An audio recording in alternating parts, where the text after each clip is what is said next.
Hello students, RK Vigyan college में आपका स्वागत है। हम पढ़ रहे हैं BSc zoology first year, paper number 2 cell biology and genetics.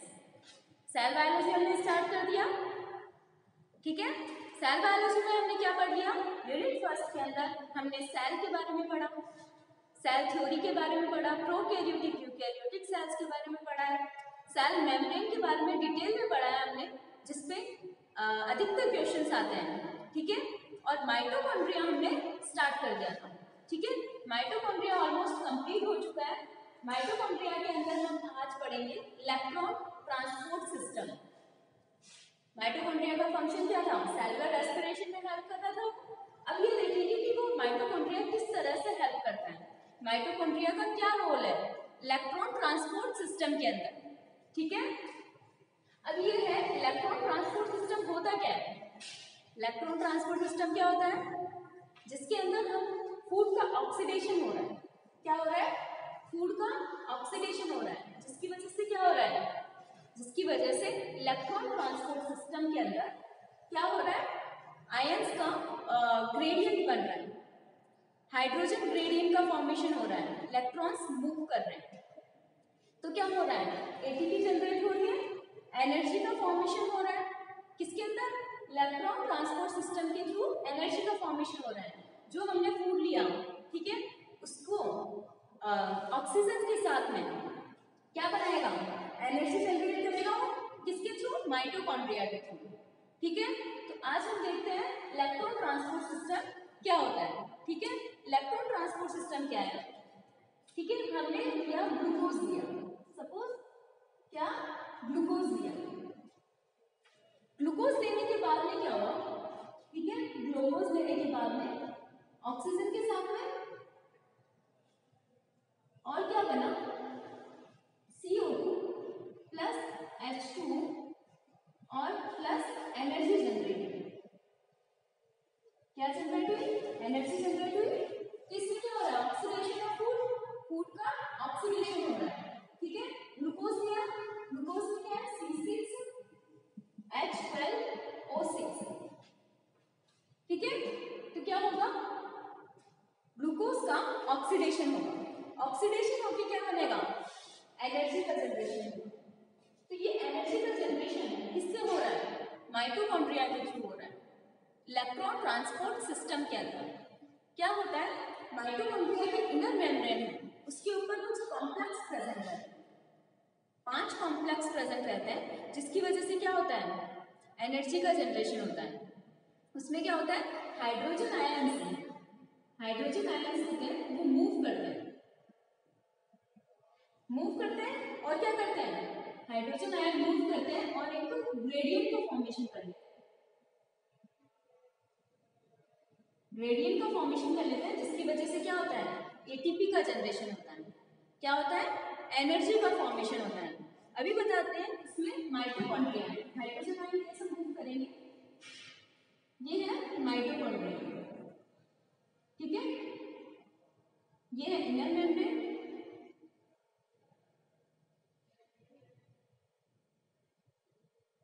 ठीक है, इनर मेम्ब्रेन है। अब यहाँ माइटोकॉन्ड्रिया के अंदर, मैट्रिक्स के अंदर हाइड्रोजन H+ कॉन्सेंट्रेशन लो होती है। H+ कॉन्सेंट्रेशन माइटोकॉन्ड्रिया के अंदर लो है, मतलब कि कम अमाउंट में, और बाहर क्या है? ज्यादा अमाउंट में। बाहर क्या है? ज्यादा अमाउंट में, जबकि यहाँ पर माइटोकॉन्ड्रिया का ये क्या हाइड्रोजन आयन का कॉन्सेंट्रेशन ज्यादा है, ठीक है। तो अगर हाइड्रोजन आयन लो कॉन्सेंट्रेशन से हाई कॉन्सेंट्रेशन में मूव करते हैं, हाइड्रोजन आयन मैट्रिक्स से पेरी माइटोकॉन्ड्रिया स्पेस के अंदर मूव कर रहे हैं, तो क्या हो रहा है? तो हो रहा है एक्टिव ट्रांसपोर्ट। एक्टिव ट्रांसपोर्ट क्यों? एक्टिव ट्रांसपोर्ट हमने पढ़ा था। एक्टिव ट्रांसपोर्ट में क्या था?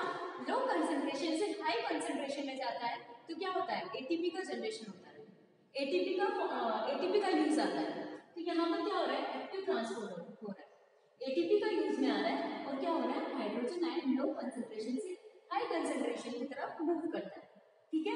और क्या हो रहा है? यहाँ क्या होगा? Oxidation of food,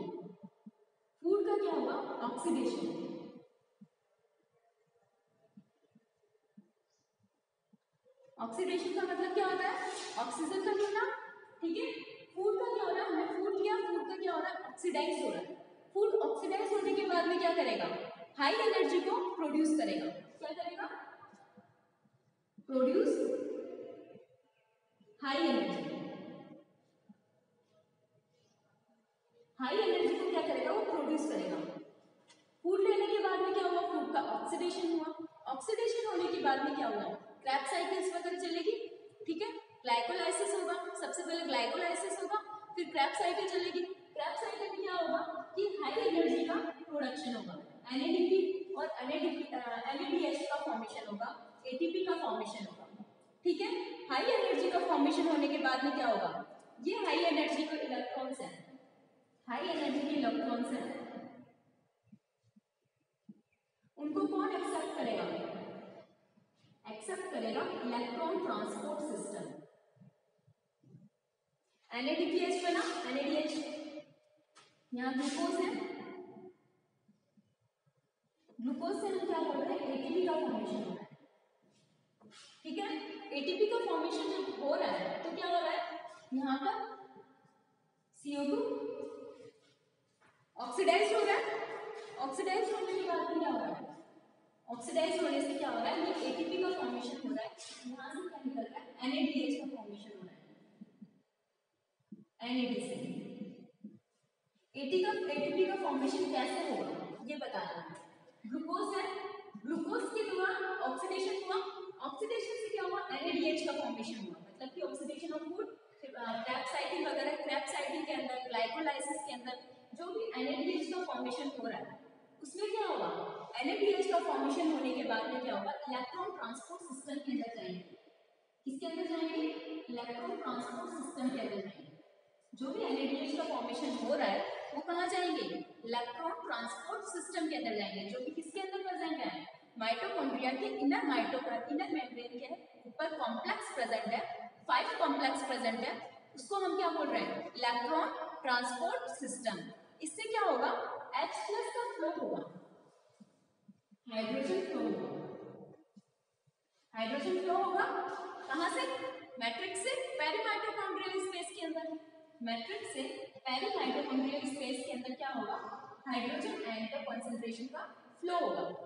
hydrogen ion move करेंगे, हाइड्रोजन आयन मूव करने के बाद में क्या होगा, हाइड्रोजन आयन मूव करने के बाद में होगा कि एक H+ का ग्रेडियंट फॉर्मेशन हो जाएगा, H+ ग्रेडियंट फॉर्मेशन हो जाएगा, जिससे क्या होगा, एटीपी का जनरेशन। क्या हो रहा है, फूड लिया, ठीक है, फिर ऑक्सीडेशन के लिए क्या होगा, ग्लाइकोलाइसिस होगा, ग्लाइकोलाइसिस से क्या बनेगा, पायरुविक एसिड बनेगा। पायरुविक एसिड कहाँ जाएगा, माइटोकॉन्ड्रिया के मैट्रिक्स के अंदर जाएगा और क्या बनाएगा, एसिटाइल CoA। एसिटाइल CoA बनने के बाद में क्या होगा, क्रैब साइकिल चलेगी, क्रैब साइकिल के अंदर ग्लाइकोलाइसिस के अंदर, ठीक है। और जब एसिटाइल CoA फॉर्मेशन हो रहा है तब जब NADH का फॉर्मेशन होगा उस प्रोसेस के अंदर, तो वो NADH कहाँ जाएगा, इलेक्ट्रॉन ट्रांसपोर्ट सिस्टम के अंदर। इलेक्ट्रॉन ट्रांसपोर्ट सिस्टम में जाने के बाद में क्या होगा, H+ फ्लो होगा। H+ कहाँ से फ्लो होगा, मैट्रिक्स से लो कंसंट्रेशन से हाई कंसंट्रेशन में मूव करेगा। फिर बाद में क्या होगा, H+ का ग्रेडियंट फॉर्मेशन होगा और क्या होगा, एटीपी का जनरेशन होगा, मतलब कि क्या हो रहा है, फूड से एनर्जी का फॉर्मेशन हो रहा है। ये है इलेक्ट्रॉन ट्रांसपोर्ट सिस्टम। इसके अंदर बहुत सारे 5 कॉम्प्लेक्स यूज में आते हैं, ठीक है, उनके बारे में हम पढ़ेंगे। पहले हम पढ़ते हैं कि इसकी स्टार्टिंग से फूड लेने के बाद में ग्लूकोज से पायरुविक एसिड कैसे बना, ठीक है। फिर हम क्या पढ़ेंगे, एसिटाइल CoA का फॉर्मेशन कैसे हुआ। फिर क्या पढ़ेंगे, एसिटाइल CoA से क्रैब साइकिल चली, क्रैब साइकिल के बाद क्रैब साइकिल के अंदर जब NADH और FADH का फॉर्मेशन हुआ उससे हमने एटीपी का कैसे फॉर्मेशन किया, एटीपी के अंदर कैसे कन्वर्ट किया, वो क्या होगा, इलेक्ट्रॉन ट्रांसपोर्ट सिस्टम के बारे में पढ़ेंगे, ठीक है। फिर बाद में हम पढ़ेंगे एटीपी सिंथेटेज, जो कि कॉम्प्लेक्स 5th होता है इलेक्ट्रॉन ट्रांसपोर्ट सिस्टम का, ठीक है। ये हो गया, यहाँ क्या ऑक्सीडेशन ऑफ फूड, फूड का ऑक्सीडेशन होने के बाद में एनर्जी प्रोड्यूस हुई, ये एनर्जी प्रोड्यूस हुई, ये क्या करेगा, इलेक्ट्रॉन ट्रांसपोर्ट सिस्टम क्या करेगा, इसको एक्सेप्ट करेगा। इलेक्ट्रॉन ट्रांसपोर्ट सिस्टम एक्सेप्ट करने के बाद में क्या करेगा, वो इलेक्ट्रॉन्स को ट्रांसपोर्ट करेगा, इलेक्ट्रॉन्स को ट्रांसपोर्ट करेगा, यही हो रहा है इलेक्ट्रॉन ट्रांसपोर्ट, H+ का फ्लो हो रहा है, इलेक्ट्रॉन्स का ट्रांसपोर्ट हो रहा है। इलेक्ट्रॉन्स का ट्रांसपोर्ट होने के बाद में क्या होगा कि एनर्जी रिलीज होगी और वो एनर्जी को कैप्चर करेगा electron transport system, energy release होगी, मतलब कि एनर्जी निकलेगी। यहाँ क्या हुआ, ऑक्सीडेशन ऑफ फूड, फूड का ऑक्सीडेशन होना, फूड का ऑक्सीडेशन होना, क्या हुआ, हाई एनर्जी इलेक्ट्रॉन्स, बहुत ही हाई एनर्जी जिसमें बहुत ही ज्यादा एनर्जी के इलेक्ट्रॉन्स हैं वो बनेंगे। वो बनने के बाद में क्या होगा, इलेक्ट्रॉन ट्रांसपोर्ट सिस्टम उसको लेगा, ठीक है। फिर बाद में क्या होगा, इलेक्ट्रॉन्स ट्रांसपोर्ट होंगे इलेक्ट्रॉन ट्रांसपोर्ट सिस्टम के अंदर, H+ फ्लो होगा, ठीक है। फिर बाद में क्या होगा, एनर्जी रिलीज होगी, क्या होगा, ATP का रिलीज होगा, और वो कौन करेगा, वो एक्सेप्ट करेगा इलेक्ट्रॉन ट्रांसपोर्ट सिस्टम। अब हम देखते हैं इसकी मेटाबॉलिज्म देखते हैं इलेक्ट्रॉन ट्रांसपोर्ट सिस्टम का। इसके अंदर फर्स्ट है ग्लाइकोलाइसिस, क्या है, ग्लाइकोलाइसिस, जिससे हम क्या करेंगे, ग्लूकोज से किसका फॉर्मेशन करेंगे, पायरुविक एसिड का फॉर्मेशन करेंगे, ठीक है, पायरुविक एसिड का फॉर्मेशन करेंगे। पहले हम देखते हैं कि एरोबिक में क्या होता है और एनारोबिक के अंदर क्या होता है। एरोबिक में क्या हो रहा है, ठीक है, मैं पहले एक फ्लो चार्ट बनाती हूँ जिसके अंदर ग्लूकोज है, मैंने क्या किया, ग्लूकोज है। अब ग्लूकोज से क्या बन रहा है, ग्लूकोज से पायरुविक एसिड का फॉर्मेशन, क्या बनेगा, पायरुविक एसिड का फॉर्मेशन होगा। ग्लूकोज से क्या बना, पायरुविक एसिड, पायरुविक एसिड से क्या बनेगा, पायरुविक एसिड से क्या बनेगा, एसिटाइल कोए, एसिटाइल कोए से क्या बनेगा, एसिटाइल कोए से ट्रैप साइकिल चलेगी, वहां से जो NADH निकलेगा वो क्या होगा, इलेक्ट्रॉन ट्रांसपोर्ट सिस्टम में यूज में आएगा, ठीक है। ये तो होगा एरोबिक प्रोसेस। अब एनारोबिक प्रोसेस में क्या होगा वो हम देखते हैं। ये किसके अंदर हो रहा है, ग्लूकोज से पायरुविक एसिड का अंदर कन्वर्ट हो रहा है, ये हो रही है साइटोप्लाज्मिक प्रोसेस। किसके अंदर हो रही है, साइटोप्लाज्म के अंदर इसकी प्रोसेस चल रही है, साइटोप्लाज्म में इसकी प्रोसेस चल रही है। अब क्या होगा, साइटोप्लाज्म में प्रोसेस चल रही है, इसके अंदर ऑक्सीजन की, मतलब कि एरोबिक भी हो सकता है, ये एनारोबिक भी हो सकता है, मतलब कि ये वाली प्रोसेस होगी वो एरोबिक में भी होगी और एनारोबिक में भी होगी, ठीक है, ऑक्सीजन की प्रेजेंस और एब्सेंस के अंदर, ठीक है। इस प्रोसेस को हमने बोला ग्लाइकोलाइसिस, क्या बोला, ग्लाइकोलाइसिस, ग्लाइकोलाइसिस की प्रोसेस है। अब ग्लाइकोलाइसिस की प्रोसेस है, अब हम देखेंगे कि पायरुविक एसिड से अगर एरोबिक कंडीशंस रहती है तो क्या होता है और एनारोबिक कंडीशंस रहती है तो क्या रहता है। तो अगर एरोबिक है, यहाँ पर तो ऑक्सीजन प्रेजेंट भी है और एब्सेंट भी है, एरोबिक और एनारोबिक, और एरोबिक और एनारोबिक क्या होता है, एरोबिक जिसके अंदर ऑक्सीजन की प्रेजेंस के अंदर, जहां पर ऑक्सीजन प्रेजेंट हो, ऑक्सीजन की उपस्थिति हो, उसमें प्रोसेस चल रहा है तो उसको क्या बोलेंगे, एरोबिक। एनारोबिक किसको बोल रहे हैं, जिसके अंदर ऑक्सीजन एब्सेंट हो, ऑक्सीजन नहीं हो और उसमें प्रोसेस चल रहा है, उसको हमने क्या बोला, एनारोबिक, ठीक है। तो ये है ऑक्सीजन की प्रेजेंस और एब्सेंस, मतलब कि यहाँ पर प्रेजेंट भी हो सकता है और एब्सेंट भी हो सकता है, तो ये एरोबिक और एनारोबिक दोनों में ही प्रोसेस चलेगी। फिर पायरुविक एसिड से अगर यहाँ पर ऑक्सीजन की एब्सेंट है, ऑक्सीजन प्रेजेंट नहीं है, तो ये कौन सी प्रोसेस होगी, एनारोबिक, एनारोबिक रेस्पिरेशन हो रहा है। एनारोबिक रेस्पिरेशन में ऑक्सीजन की एब्सेंट, ऑक्सीजन एब्सेंट है तो फिर पायरुविक एसिड से क्या फॉर्मेशन होगा, पायरुविक एसिड से फॉर्मेशन होगा इथेनॉल, C2H2OH, इथेनॉल और CO2 का फॉर्मेशन होगा। किसका फॉर्मेशन होगा, इथेनॉल और CO2 का फॉर्मेशन होगा। फिर बाद में और कितने, और 2 ATP का फॉर्मेशन होगा। कितना जनरेशन हुआ, एनर्जी कितनी जनरेट हुई, 2 ATP, कितनी जनरेट हुई, 2 ATP एनर्जी का जनरेशन हुआ, मतलब कि 21 किलो कैलोरी एनर्जी का जनरेशन हुआ।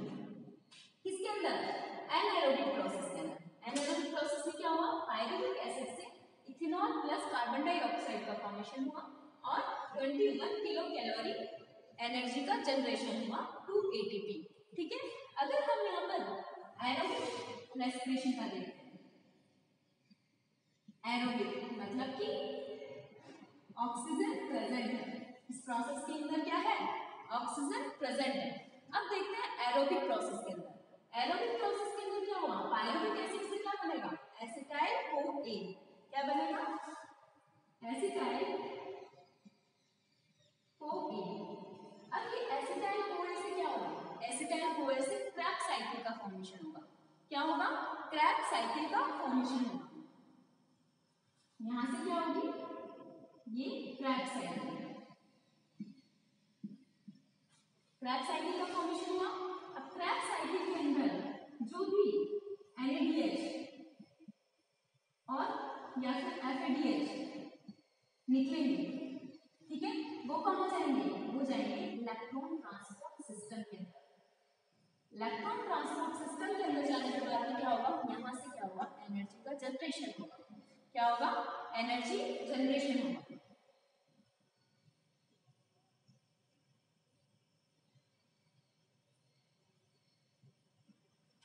क्या हो गया, एनर्जी का जनरेशन हुआ। अगर ये इलेक्ट्रॉन ट्रांसपोर्ट सिस्टम यहां से इस प्रोसेस को हम बोलेंगे ऑक्सीडेटिव डीकार्बोक्सिलेज, ऑक्सीडेटिव डीकार्बोक्सिलेशन मतलब कि यहाँ पे CO2 का रिलीज होगा, फर्स्ट टाइम CO2 रिलीज होगा यहाँ से। तो ये क्या होगा, एरोबिक प्रोसेस। ये जो क्रैब साइकिल की प्रोसेस चल रही है, यहाँ तो ये साइटोप्लाज्म में चल रहा है, बाकी की प्रोसेस कहाँ चलेगी, ये चलेगी माइटोकॉन्ड्रिया के अंदर। किसमें चलेगी, माइटोकॉन्ड्रिया के अंदर। तो यही प्रोसेस हम पढ़ेंगे अभी। मैंने इसका फ्लो चार्ट बनाया है कि क्या क्या हो रहा है। पहले ग्लूकोज किया, ग्लूकोज से ऑक्सीजन के प्रेजेंस के अंदर पायरुविक एसिड का फॉर्मेशन, पायरुविक एसिड का फॉर्मेशन के बाद में क्या हुआ, जो ऑक्सीजन प्रेजेंट है तो एसिटाइल CoA का फॉर्मेशन होगा। एसिटाइल CoA से क्या होगा, क्रैब साइकिल चलेगी, क्रैब साइकिल से जो NADH और FADH निकलेंगे वो इलेक्ट्रॉन ट्रांसपोर्ट सिस्टम में जाएंगे, जिसकी वजह से क्या होगा, H+ का ग्रेडियंट फॉर्मेशन होगा और एनर्जी जनरेट होगी। ये प्रोसेस किसमें चल रही है, माइटोकॉन्ड्रिया के अंदर, ठीक है। और ये पायरुविक एसिड अगर यहाँ पर ऑक्सीजन की एब्सेंस है, ऑक्सीजन एब्सेंट है तो इसको बोलेंगे एनारोबिक प्रोसेस। तो ये एनारोबिक प्रोसेस के अंदर इथेनॉल और कार्बन डाइऑक्साइड का फॉर्मेशन करता है। अब हम देखते हैं फर्स्ट स्टेप इसकी ग्लाइकोलाइसिस।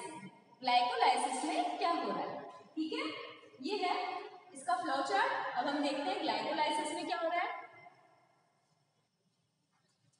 ग्लाइकोलाइसिस की प्रोसेस देखते हैं, ये हो गया।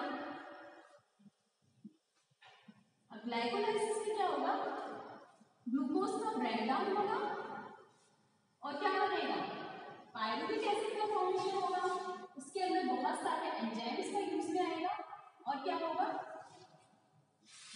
बहुत सारे एंजाइम्स यूज में आएंगे ग्लाइकोलाइसिस की प्रोसेस के अंदर। ये है ग्लाइकोलाइसिस। ग्लाइकोलाइसिस में क्या हो रहा है, ग्लूकोज का ब्रेकडाउन हो रहा है। तो यहां लेंगे ग्लूकोज,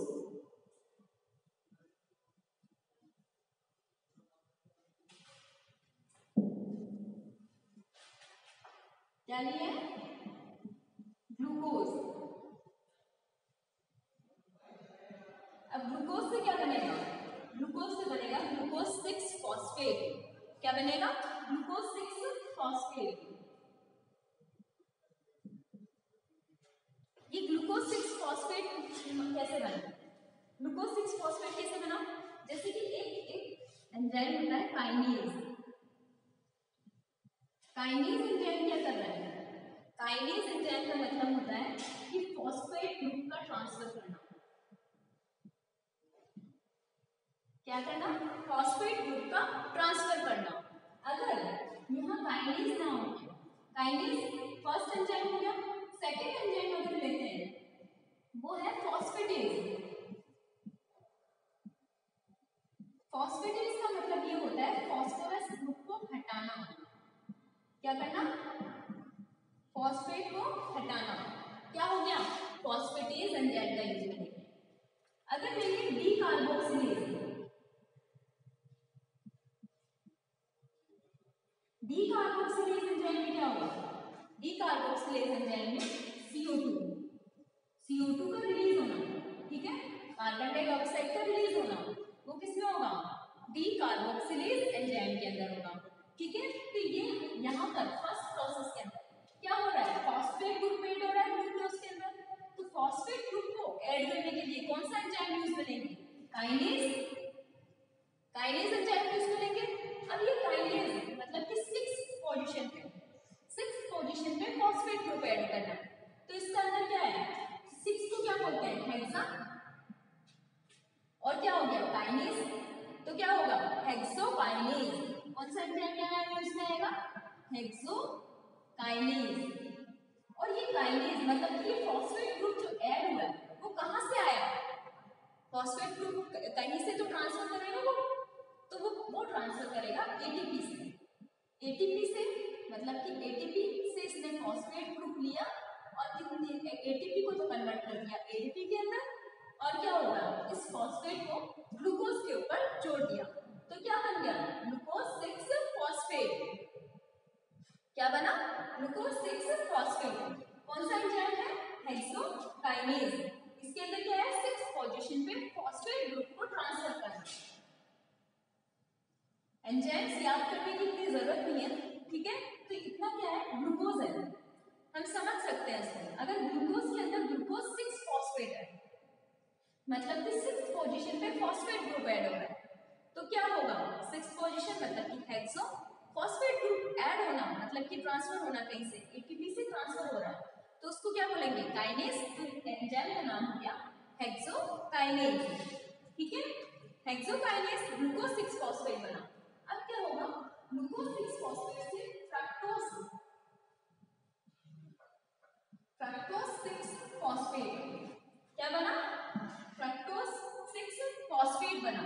फ्रक्टोज 6 फॉस्फेट क्या है, फ्रक्टोज 6 फॉस्फेट का एंजाइम यूज में आएगा आइसोमरेज, मतलब कि ग्लूकोज की जगह फ्रक्टोज आ गया, मतलब कि 6 कार्बन की जगह क्या आ गया, पायरेनोल की जगह प्यूरेनोज आ गया। मतलब कि इसकी स्ट्रक्चर के अंदर पायरेनोज होता है जिसके अंदर ग्लूकोज होता है, और प्यूरेनोज होता है जिसके अंदर फ्रक्टोज के अंदर। इसके अंदर 5 कार्बन की साइकिल होती है और इसके अंदर क्या होती है, 6 कार्बन की साइकिल होती है, ठीक है। तो यही डिफरेंस है इसके अंदर बस। तो इसको क्या बोलेंगे, आइसोमरेज। एंजाइम कौन सा आएगा, आइसोमरेज, मतलब कि बिल्कुल सेम है, ग्लूकोज की जगह फ्रक्टोज आया, तो ये क्या होगा, आइसोमरेज, ठीक है। ग्लूकोज 6 फॉस्फेट से फॉर्मेशन हुआ फ्रक्टोज 6 फॉस्फेट का। अब बनेगा phospho fructose 1,6 bisphosphate, fructose 1,6 bisphosphate. इसके अंदर क्या होगा, एक और फॉस्फेट का ग्रुप ऐड हो रहा है, तो वापस काइनेज एंजाइम आएगा, तो क्या होगा, फॉस्फोफ्रक्टोकाइनेज। कौन सा एंजाइम है ना, फॉस्फेट ग्रुप ऐड हो रहा है, फ्रक्टो के ऊपर हो रहा है काइनेज, फॉस्फोफ्रक्टोकाइनेज। काइनेज का मतलब क्या हो रहा है, एटीपी का वो फॉस्फेट ग्रुप का ट्रांसफर हो रहा है, और वो कहां से करेगा, फॉस्फेट ग्रुप का ट्रांसफर एटीपी से करेगा। तो यहाँ पर फिर से क्या होगा, एटीपी का यूज में आएगा। क्या हो रहा है, एटीपी का यूज में आ रहा है यहाँ पे। फ्रक्टोज 6 फॉस्फेट से क्या बना, फ्रक्टोज 1,6 बिसफॉस्फेट। अब फ्रक्टोज 1,6 बिसफॉस्फेट से क्या बनेगा, फ्रक्टोज 1,6 बिसफॉस्फेट से बनेगा फॉस्फोग्लिसरल्डिहाइड। क्या बनेगा, फॉस्फोग्लिसरल्डिहाइड। क्या होगा, ये फ्रक्टोज 1,6 बिसफॉस्फेट 2 में कन्वर्ट होगा, किसके अंदर,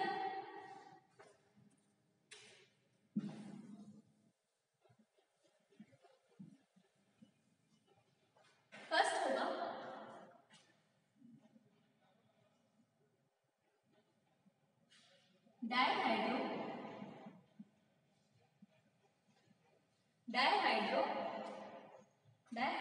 हाइड्रोक्सी एसीटोन फॉस्फेट किसमें कन्वर्ट हुआ? Dihydroxy acetone phosphate. और किसके अंदर कन्वर्ट हुआ? फॉस्फोग्लिसरॉल्डिहाइड।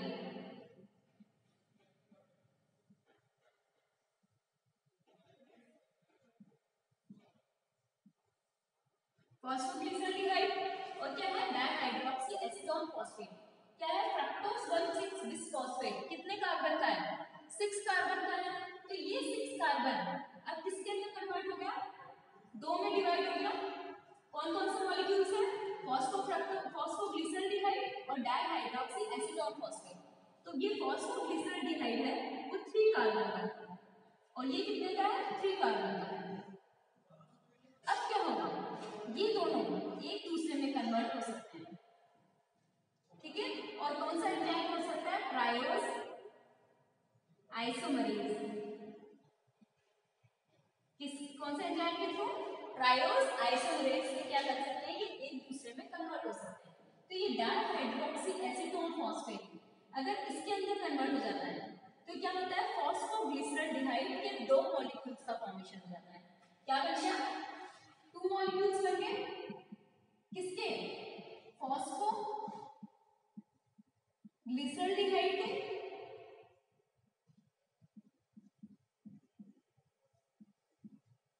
फॉस्फोग्लिसरॉल्डिहाइड के कितने मॉलिक्यूल्स बन गए? 2 मॉलिक्यूल्स बन गए क्योंकि डाइहाइड्रोक्सी एसीटोन फॉस्फेट भी इसमें कन्वर्ट हो गया। तो कितने मॉलिक्यूल्स बन गए? 2 मॉलिक्यूल्स बन गए, ठीक है? अब ये 2 मॉलिक्यूल्स बने फ्रक्टोज 6 फॉस्फेट, फ्रक्टोज 1,6 फॉस्फेट में कन्वर्ट हुआ, फिर कन्वर्ट हुआ फॉस्फोग्लिसरॉल्डिहाइड। इसके अंदर जो एंजाइम यूज में आता है वो होता है एल्डोज। एल्डोज का मतलब क्या होता है? तोड़ना। मतलब कि इसने फ्रक्टोज 1,6 बिसफॉस्फेट को तोड़ दिया और कितने? 2 मॉलिक्यूल्स के अंदर कन्वर्ट कर दिया, ठीक है? 2 मॉलिक्यूल्स में कन्वर्ट करने के बाद क्या होगा? डाइहाइड्रोक्सी एसीटोन फॉस्फेट इसमें वापस कन्वर्ट हुआ तो क्या हुआ? 2 मॉलिक्यूल बने किसके? फॉस्फोग्लिसरॉल्डिहाइड के। कितने मॉलिक्यूल्स बने? 2 मॉलिक्यूल्स बने फॉस्फोग्लिसरॉल्डिहाइड के। अब क्या होगा? 1,3 फॉस्फोग्लिसरॉल्डिहाइड में कन्वर्ट हुआ इसके अंदर 1,3 फॉस्फोग्लिसरॉल्डिहाइड।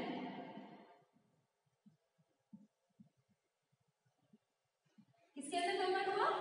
1,3 फॉस्फोग्लिसरॉल्डिहाइड के अंदर कन्वर्ट हुआ। मतलब कि क्या हुआ? मतलब कि यहाँ पर एक और फॉस्फेट ग्रुप जुड़ रहा है। यहाँ क्या था? फॉस्फोग्लिसरॉल्डिहाइड। अब यहाँ पर क्या है? 1,3 फॉस्फोग्लिसरॉल्डिहाइड, 1,3 बिस फॉस्फोग्लिसरॉल्डिहाइड, ठीक है? तो यहाँ पर किससे जुड़ेगा?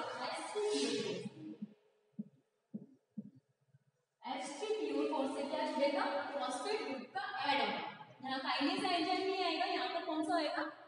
H3PO4 एंजाइम्स के थ्रू क्या होगा? नॉन एंजाइमेटिक रिएक्शन होती है, कोई एंजाइमेटिक इसमें नहीं आएगा। क्यों?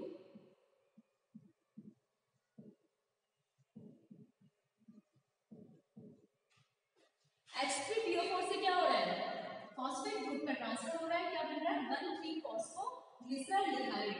क्या बना? 1,3 फॉस्फोग्लिसरॉल्डिहाइड। मतलब कि एक और पोजीशन के ऊपर फॉस्फेट ग्रुप ऐड हो गया।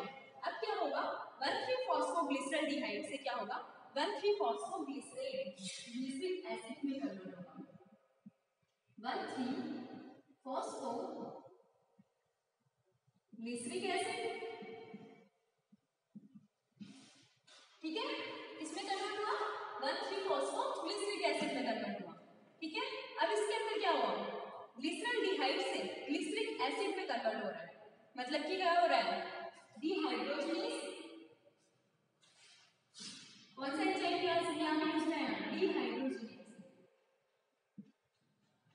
मतलब कि हाइड्रोजन ग्रुप को निकल रहा है, डिहाइड्रोजनेज एंजाइम का यूज में आता है। ग्लिसरॉल्डिहाइड से ग्लिसरिक एसिड का फॉर्मेशन हो रहा है। क्या हो रहा है? ग्लिसरॉल्डिहाइड से ग्लिसरिक एसिड का फॉर्मेशन हो रहा है। 1,3 फॉस्फोग्लिसरॉल्डिहाइड से 1,3 फॉस्फोग्लिसरेट का फॉर्मेशन हो रहा है इसके अंदर। तो इसके अंदर क्या होता है? NAD किसके अंदर कन्वर्ट होता है? NADH के अंदर कन्वर्ट होता है। कितने? 2 मॉलिक्यूल्स।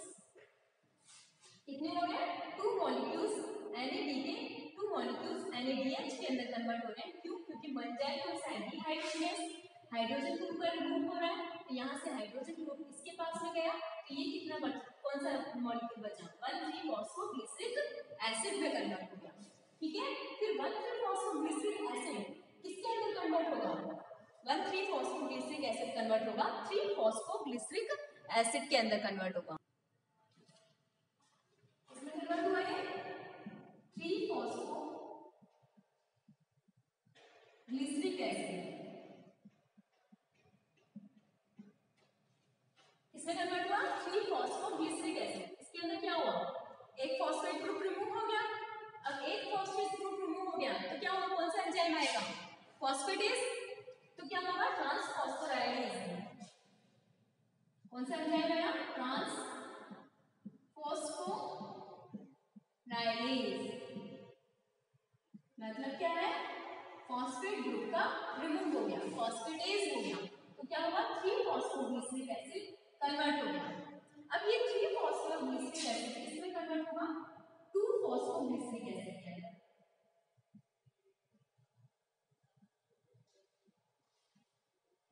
किसमें कन्वर्ट हुआ, 2-फॉस्फोग्लिसरिक एसिड के अंदर कन्वर्ट हुआ। एंजाइम कौन सा है, आइसोमरेज, आइसोमरेज एंजाइम है।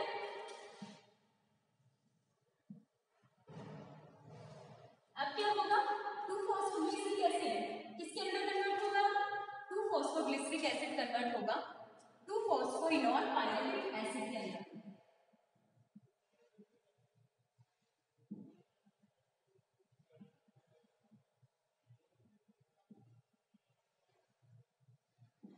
और अब कन्वर्ट होगा पायरुविक एसिड के अंदर। क्या हुआ, 2-फॉस्फोग्लिसरिक एसिड किसमें कन्वर्ट हुआ, 2-फॉस्फोइनॉल पायरुविक एसिड के अंदर। कौन सा, म्यूटेज एंजाइम इसमें है, मतलब कि आइसोमरेज। कौन सा, म्यूटेज एंजाइम यूज में आएगा, इनोलेज। किसको बोल रहे हैं, म्यूटेज एंजाइम, आइसोमरेज एंजाइम को बोल रहे हैं। इसमें आएगा इनोलेज, इनोलेज एंजाइम यूज में आया है, जिसमें इनॉल ग्रुप का ट्रांसफर हुआ है 2-फॉस्फोइनॉल पायरुविक एसिड के अंदर। ठीक है, फिर बाद में एंजाइम यूज में आएगा पायरुविक एसिड काइनेज।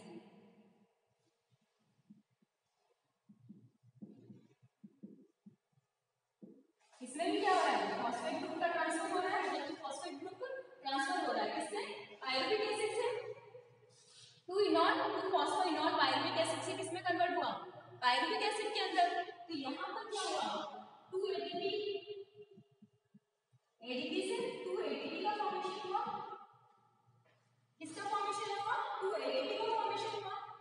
और यहाँ पर क्या होगा, ट्रांसफॉस्फोराइलेशन, इसके अंदर भी ATP निकलेगा, तो 2 ADP से 2 ATP का फॉर्मेशन हुआ। यहाँ पर क्या हो रहा है, ATP का फॉर्मेशन हो रहा है, यहाँ पर भी ATP का फॉर्मेशन हो रहा है, मतलब कि यहाँ से क्या हो रहा है, फॉस्फेट ग्रुप ट्रांसफर हो रहा है, इसके पास में ATP के पास में, और यहाँ क्या हो रहा है, ATP का कंजम्पशन हो रहा है, मतलब कि ATP यहाँ पर तो ATP यूज में ले रहे हैं, और यहाँ पर क्या हो रहा है, ATP बन रहा है, यहाँ पर यूज में ले रहे हैं। ठीक है, तो ये है ग्लाइकोलाइसिस की प्रोसेस, ग्लाइकोलाइसिस की प्रोसेस है। इसके अंदर क्या होगा, बहुत सारे आयंस का भी यूज में होगा। ठीक है, अब हम देखते हैं कि नेट जो हमें एटीपी का फॉर्मेशन, नेट हमें एटीपी मिल रहा है ग्लूकोज से, किससे, पायरुविक एसिड में कन्वर्ट होने में हमें जितना एटीपी का मिल रहा है, कितना एटीपी मिल रहा है, कितने NADH मिल रहे हैं। ठीक है, तो हम इसको काउंट करते हैं। यहाँ पर क्या हो रहा है, यहाँ पर तो एक एटीपी यूज में आ रहा है, यहाँ क्या हो रहा है, एक एटीपी का यूज में आ रहा है, मतलब कि कंजप्शन हो रहा है एक एटीपी का, और यहाँ पर भी क्या हो रहा है, एटीपी का कंजप्शन हो रहा है।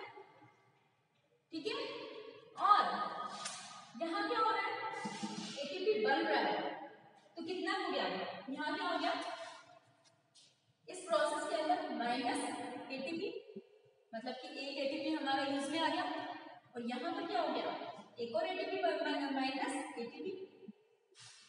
ठीक है, और यहाँ पर क्या है, 2 मॉलिक्यूल्स बन रहे हैं, तो +2 ATP।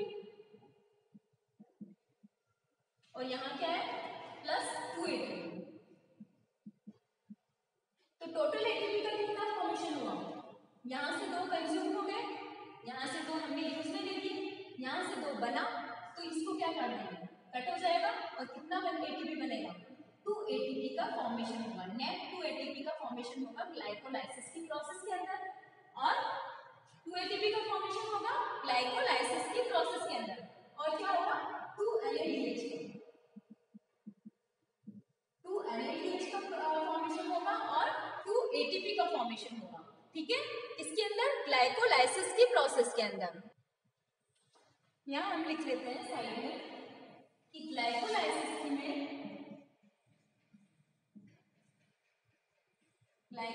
में क्या हो रहा है, 2 एटीपी का फॉर्मेशन हो रहा है और 2 NADH का क्या फॉर्मेशन हुआ, 2 एटीपी का और 2 NADH का। यहाँ वैसे 4 एटीपी का फॉर्मेशन हो रहा है, लेकिन यहाँ पे 2 एटीपी का कंज्यूम भी हो रहा है, 2 एटीपी का यूज में भी आ रहा है। अब ग्लाइकोलाइसिस की प्रोसेस होने के बाद ये पायरुविक एसिड कहाँ जाएगा, ये पायरुविक जाएगा माइटोकॉन्ड्रिया के मैट्रिक्स के अंदर, और क्या होगा एसिटाइल CoA के अंदर कन्वर्ट होगा। ठीक है, अब जो आगे माइटोकॉन्ड्रिया की प्रोसेस, जिसके अंदर क्या होगा, माइटोकॉन्ड्रिया में क्या है,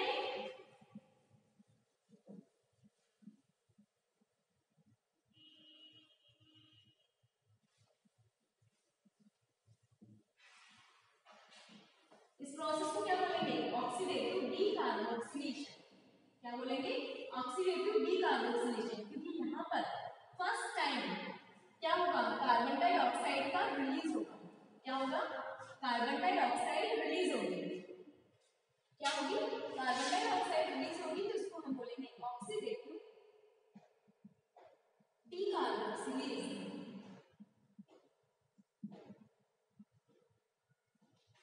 ठीक है, अब ये प्रोसेस कहाँ चलेगी, माइटोकॉन्ड्रिया के अंदर। माइटोकॉन्ड्रिया है, माइटोकॉन्ड्रिया में ये है इनर मेम्ब्रेन,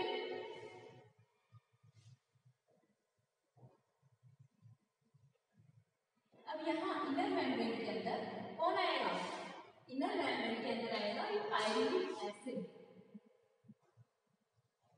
जो हमारा पायरुविक एसिड का फॉर्मेशन हुआ है, अब वो किसके अंदर आ गया, माइटोकॉन्ड्रिया के मैट्रिक्स के अंदर आ गया, और किसके अंदर कन्वर्ट हो गई, एसिटाइल CoA, किसमें कन्वर्ट हुआ, एसिटाइल CoA। इसके लिए इसको क्या जरूरत होगा, इसके लिए मतलब कि कौन सी प्रोसेस है ये, ऑक्सीडेटिव डीकार्बोक्सिलेशन, मतलब कि CO2 का रिलीज होगा, CO2 कार्बन डाइऑक्साइड यहाँ पर फर्स्ट टाइम रिलीज होगा। क्या होगा, कार्बन डाइऑक्साइड यहाँ पर फर्स्ट टाइम रिलीज होगा। ठीक है, कार्बन डाइऑक्साइड रिलीज हो गया, और यहाँ पर कौन सा एंजाइम का यूज में आएगा, CoA एंजाइम यहाँ पर यूज में आएगा। ठीक है, पायरुविक डीहाइड्रोजनेज कॉम्प्लेक्स, यहाँ पर कौन से एंजाइम्स यूज में आएंगे, pyruvic acid, pyruvate decarboxylase complex में।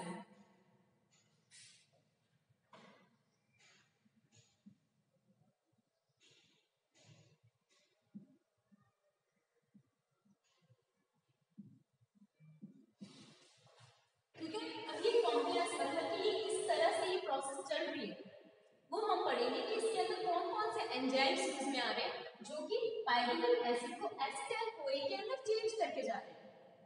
ठीक है, किसके अंदर चेंज करके जा रहे हैं, पायरुविक एसिड को एसिटाइल CoA के अंदर चेंज करके जा रहे हैं। तो ठीक है, हम पढ़ते हैं माइटोकॉन्ड्रिया में हो रही है ये प्रोसेस। ठीक है, माइटोकॉन्ड्रिया में प्रोसेस हो रही है, यहाँ पर क्या है, पायरुविक एसिड,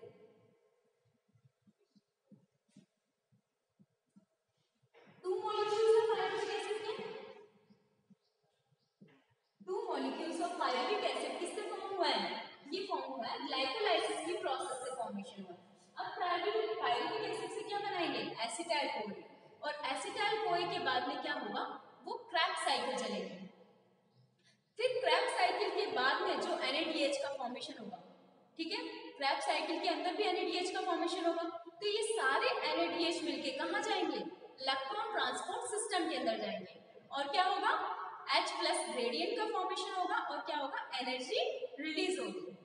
यहाँ आ गया पायरुविक एसिड, अब आएगा पायरुविक एसिड से एसिटाइल कोई का फॉर्मेशन। अब यहाँ को फैक्टर्स का यूज में आएगा। पायरुविक एसिड से क्या बनेगा, एसिटाइल TPP कॉम्प्लेक्स। TPP क्या है, TPP एक कोफैक्टर है जो कि पायरुविक एसिड को एसिटाइल TPP कॉम्प्लेक्स में कन्वर्ट करके जा रहा है। अब ये TPP क्या है, थियामिन पायरोफॉस्फेट, थियामिन क्या है, थियामिन पायरोफॉस्फेट क्या है, ये एक कोफैक्टर है। थियामिन पायरोफॉस्फेट के साथ में पायरुविक एसिड मिलकर क्या बनाता है, एसिटाइल TPP कॉम्प्लेक्स बना रहा है, ठीक है। और इसके अंदर क्या हो रहा है, CO2 का रिलीज हो रहा है, मतलब कि CO2 release, carbon dioxide release, carbon dioxide निकल रहा है, तो निकलने का मतलब क्या बोलते हैं, डी कार्बोक्सिलेज। डी किसके लिए यूज में लेते हैं, मतलब कि वो हट रहा है, ठीक है, हट रहा है तो उसको क्या यूज में लेंगे, डी, फिर कार्बन डाइऑक्साइड निकल रहा है तो कार्बोक्सिलेज, डी कार्बोक्सिलेज एंजाइम्स के through pyruvic acid acetyl TPP complex के अंदर कन्वर्ट हो गया, ठीक है।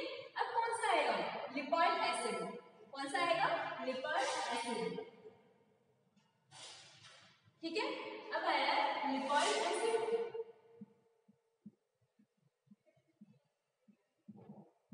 La से डिनोट करें इसको, ठीक है। और क्या बन रहा है, लिपोइक एसिड बन रहा है और यहां से क्या हो गया, TPP रिलीज हो रहा है और क्या बनेगा, acetyl La lipoic acid complex, क्या बना, एसिटाइल La कॉम्प्लेक्स। क्या हो गया, TPP तो रिमूव हो गया और La आ गया। La किस फॉर्म में आया, La ऑक्सीडाइज्ड फॉर्म में आया, किस फॉर्म में है, ऑक्सीडाइज्ड फॉर्म में है, ठीक है। La किस फॉर्म में है, ऑक्सीडाइज्ड फॉर्म में है, ठीक है। यहाँ पे लिपोइक एसिड है और एंजाइम कौन से यूज में आएगा, ट्रांस एसिटाइलेज, एसिटाइल ग्रुप में ट्रांसफर हो रहा है तो क्या होगा, ट्रांस एसिटाइलेज, फिर एसिटाइल लिपोइक एसिड कॉम्प्लेक्स से कन्वर्ट होगा एसिटाइल CoA और क्या होगा, ये लिपोइक एसिड होगा वो निकल जाएगा किस फॉर्म में, रिड्यूस्ड फॉर्म में, ऑक्सीडाइज्ड फॉर्म में आया और रिड्यूस्ड फॉर्म में निकल गया, ठीक है। यहाँ कौन सा एंजाइम का यूज में आ रहा है, ट्रांस एसिटाइलेज, और क्या होगा, ये रिड्यूस्ड लिपोइक एसिड है वो किसमें कन्वर्ट होगा, वापस से ऑक्सीडाइज्ड फॉर्म में कन्वर्ट होगा। तो यहाँ कौन सा एंजाइम आएगा, यहाँ एंजाइम आएगा डिहाइड्रोजिनेज, जिसके अंदर 2NADH का फॉर्मेशन होगा, इससे 2NAD से, कौन सा एंजाइम है, डिहाइड्रोजिनेज, कौन सा एंजाइम आ गया, डिहाइड्रोजिनेज, ठीक है। यहाँ पर NAD और FAD का यूज में आता है, ठीक है। तो ये है पायरुविक एसिड से एसिटाइल CoA का फॉर्मेशन, ये सारा कॉम्प्लेक्स है। तो इतना नेट इतना याद रखो कि पायरुविक एसिड से एसिटाइल CoA का फॉर्मेशन होता है तो कितने 2NADH का रिलीज होता है, कितना 2NADH किसमें आ गया, ऑक्सीडेटिव डिकार्बोक्सिलेज में,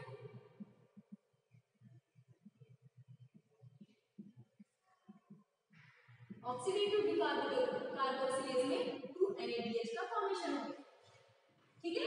क्या हुआ, पायरुविक एसिड से एसिटाइल CoA फॉर्मेशन हुआ, बहुत सारे एंजाइम्स आए, इंटरमीडिएट्स फॉर्मेशन हुए, फिर बाद में नेट रिजल्ट क्या निकला, 2NADH का रिलीज हुआ और एक CO2 रिलीज हुआ, ठीक है।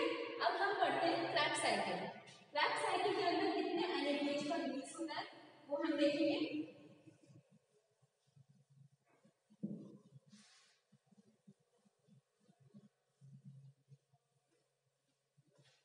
नेक्स्ट आएगी क्रैब्स साइकिल।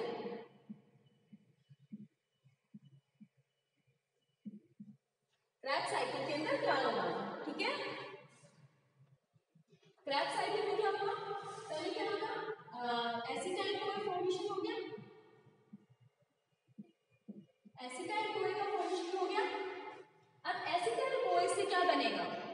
एसिटाइल कोए से मिलके बनेगा, क्या बनेगा, एक सीक्वेंस हम याद रखते हैं, CCIOKSSCCIOKSSFNO